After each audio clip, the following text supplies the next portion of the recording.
Hi everyone, it's Kristen. I'm an artist and teacher living in Willow Beach, Ontario, Canada. And today I'm going to be showing you a few techniques that you can use to add dimension, to add texture, and to add interest in your artwork. The first activity we're going to do is looking at various ways that you can use brushes and brush strokes and just the application of your colors to create different effects. What I've done is taken some watercolor paper. Also, you could use a sketchbook if you have it. These are just some basic techniques that you can use to add interest and life to your paintings. Earlier I showed you the various brushes. Here are some flat brushes. This one has a bit of a curve to it. I usually like to have a few sizes of my flat brushes for washes. They're great for background. So you're gonna need those. This is one of my favorite brushes here. As you can see, it comes to a little bit of a tip. And I like this. It's just a good size for laying in color. My palette knife, and I do like having this little detail brush. It's fun. It's just a little longer. I find it's really good for doing those fine details. You don't need very many brushes to get started. So I've taped my paper down. I gessoed the paper before I taped it down. I'm just making sure my edges are nice and secure. And I've started with a few techniques here. As you can see, there are a few techniques here that I've demonstrated ahead of time. And then I'm going to take you through and you're going to actually practice these techniques and create a piece of artwork. These various washes, blending, glazing, wet on wet, dropping in color, how to make colors opaque and transparent. You'll need a water container. You will need a water bottle to spritz your paints and the paper as needed. You'll need your palette knife if you have one, or a plastic knife would work. You'll need your paintbrushes, and you could use a toothbrush for splattering later. That's another tool that's handy. Make sure you have gessoed your paper and that you've taped it down securely, and we're going to try some of these techniques. I'm just going to take a pencil, and you can either lightly create some circles that are overlapping. If you prefer, you can make square shapes, but just make some shapes on your paper. You can do leaf shapes. You can put, as I said, some circles. You can do some squares, a variety, keep it all the same. But you just want to, all over your page, just create spaces that you can practice washes, whether they're solid washes, gradient washes, blending. And once we're done all that, we'll dry it up quickly with a hairdryer, and then we will go into some mark making with brushes and tools. So have fun with it. There's no right or wrong. Mine is not going to be the same as yours. It's just playing with colors, playing with different techniques, and various mark making with brushes and tools to see what you come up with. And you can do this exercise as many times as you would like until you're comfortable with these techniques. And you can make some really cool artwork just doing this. And there's lots of artists that do artwork like this, and they sell it professionally. So the first thing we're going to do is I'm going to use this brush. I tend to use this one the most for my backgrounds and washes. And when you do a background, you really want your background to be softer than your foreground. So that's what creates depth in your painting, that illusion of space, that something's further back than something else, even though it's just a flat 2D surface. you want it to be soft, you want things to be kind of blurred and muted, and then as you move closer to the foreground and the focal point, things become clearer and more crisp and in focus and more intense in their color. I'm gonna take some paint. I'm just gonna move this over so you can see it. And I'm gonna use this nice blue color in the middle. The way you get it looking like nice and soft and transparent is you add water. So I'm just gonna do the first one, and this is just a basic wash. You can wet your paper too. I'm just gonna wet some of it. Apparently I don't have enough water in my spray bottle. Just gonna wet the top a bit. I'm going to be applying the wet brush to the wet surface. So this is called wet on wet. What I'm going to do, and don't worry if there's another circle, because we're going to be practicing overlaying and glazing colors. First thing I'm gonna do is do a little bit of a wash. So I'm just gonna lay in my color. If you're finding it's a little uneven, you can, like I said, I just wipe off my brush and I just lay in the color, and I try to put my strokes either horizontally. You can do maybe not for the wash technique, but you can do crisscross for when you're adding texture later on. But so I'm just laying in my, sorry, I got something sticking to my page. So I'm laying in some color there. I'm gonna do a little bit of this turquoisey green, and I'm gonna show you what it looks like to do a gradient wash.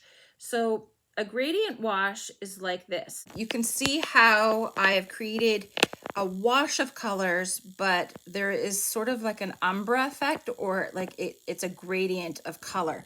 So you can do that with one color and have something that's a darker blue to a medium blue to a lighter blue. You can use a few colors like I have here. And then if you go back in and add a little bit more water, it just gets softer and softer. So you can practice that effect. Let me see, this green would be an example of that too. Let's do a darker green on the side. Where's my green? Some of my paints have mixed together, which is, that's okay. I need some water, because if I don't put water, it's going to be too dark. So there's another example of a gradient. I'm just going to let those dry. The next thing I want to get you guys to try is blending. So I want you to take a color and apply it. Again, you want water, because the water is going to allow you to mix those colors. You don't want too much water, because everything's just going to bleed together. So if your paper is a little too wet, you can take tissue or paper towel and just dab it a little bit. And your paintbrush to get the right consistency. You want it to look nice and soft and even. I'm gonna pick this red color.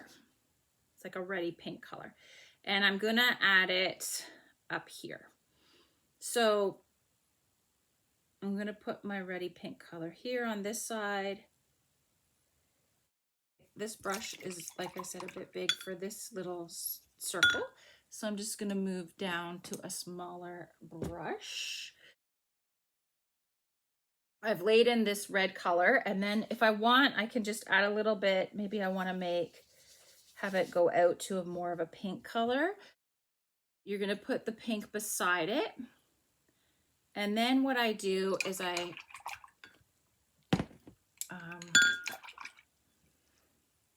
blend the two together. So you just kind of go back and forth, up and down.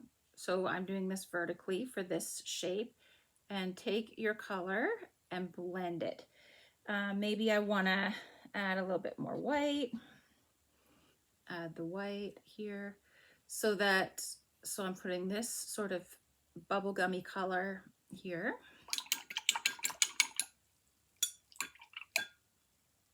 And I'm gonna just blend these two colors together. You just kind of take a little bit from the darker side and move it into the lighter side, and vice versa, to make your, and I think I'm just going to make this shape a little bigger because it's kind of small.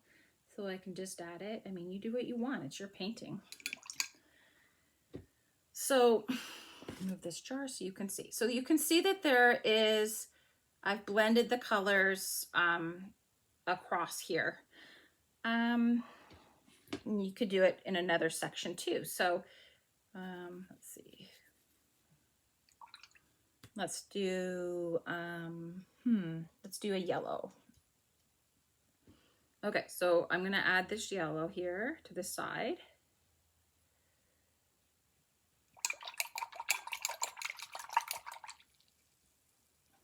And then I'm gonna get the lighter yellow and add that in. So I'm just gonna take a little bit of the darker color and the lighter color.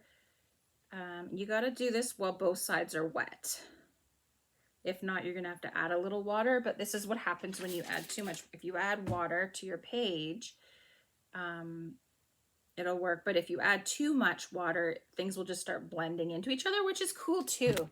That gives a cool effect as well. So just play around with how much water you can use and how little water you can use to make different effects, because stuff will start to just like ooze over. So if I want to give like this now light yellow, stick that in there. Okay. And then take a little bit of this darker yellow and just kind of weave it in. And then you get like a nice gradient of color. And that's good for showing dimension, and it makes things look a little bit like they're rounder. It's just more interesting than having something be just one color. You've got different intensities and different values of the same color. So there you go. I want to wipe out. So I can wipe out a section before it dries. If it doesn't come out all the way on its own, you can take a little bit of water, squirt it into the space, and a clean brush, and you can just remove, just kind of go back and forth. Not too hard, because then you'll get bumps on your paper. The paper will start to peel up. But as you can see, you can remove the paint. See what happens if you press it too much with the paint. This won't happen on the canvas, so that's why I suggested the canvas for beginners. So you can see by removing the paint, it gives an effect too. And you can do that with something small or large. You can remove the paint with a small brush, right? Just go back and forth. And then if you blot it, you'll see that mark to create some highlight. I'm just gonna quickly dry this yellow piece. Sorry about the noise.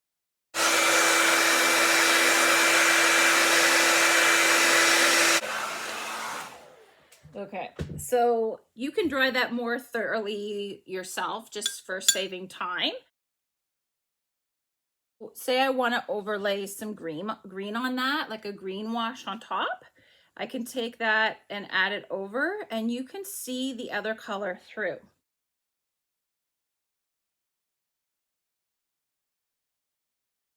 For example, if I had a green here, right, and then I wanted to take a yellow or a lighter green, I can overlay it, and then that color will, because it's transparent, the more depth you will get in the area behind where you overlap them.